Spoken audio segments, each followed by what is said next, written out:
gukora kwawe n'ubudahangarwa bw'imirimo yawe ni wowe ufite umunsi mukuru w'ibyiringiro aho uyu munsi twiteguye guhabwa seritifika kugira ngo ikaze abashyitsi bari kumwe natwe kandi nk'uko mutamake bivuze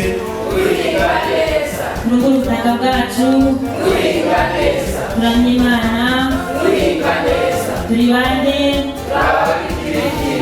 murakoze cyane.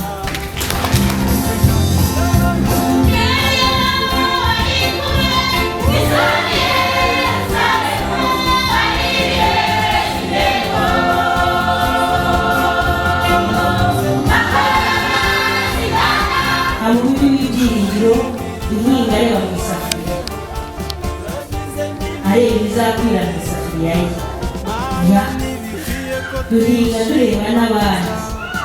Hari abandi badashoboye guhinga imbaraga zararangiye ariko bakeneye kurya. Hari abandi bafite indi mirimo ariko bakeneye kurya. Kandi umurimo Imana yaduhaye bahamagariwe gukora mu buhinzi.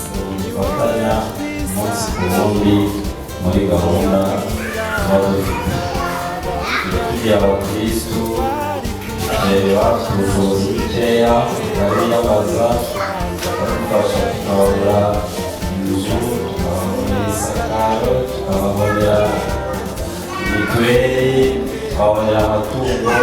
Umufasha turabashimira. Tugenda keretse ibishyimbo burya utegereza kujya kubihaha muri Tanzania byazakugeraho cyane.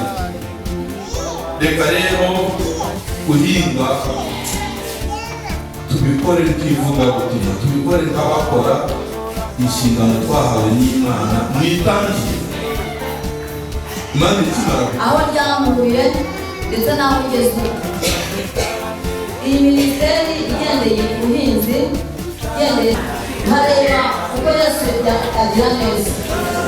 Umwanya wo gutamba ajya muri kabari nirwa agaceza afite ubundi guceza n'iguceza. Ubu munsi rero icyumba cy'amasengesho turabyina tukabyinira Imana kubera ko Imana yarambwiye ngo aho wagejeje usebye aho ntuzagera unyamazi. Haleluya.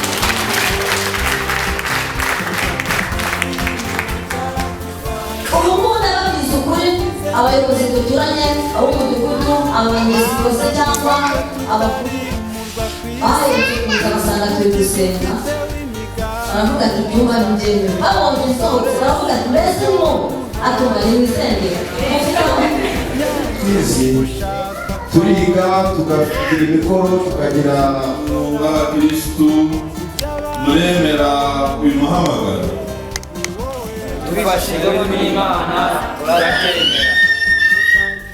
Muremera kuzagendana urukundo rw'Imana. Iyo twirara tukarara utari twari kuramuka n'amashimwe wenda twari gutwarwa n'ibigayitse tugasoza umwaka turorongotana amashimwe y'ababyeyi bibarutse. Imana itanga aruta y'umuntu wese yakwibwira, yarinda imitima yanyu n'ubwenge bwanyu kugira ngo murusheho kumenya no gukunda Imana n'umwana wa Yesu Kristo umwami wacu.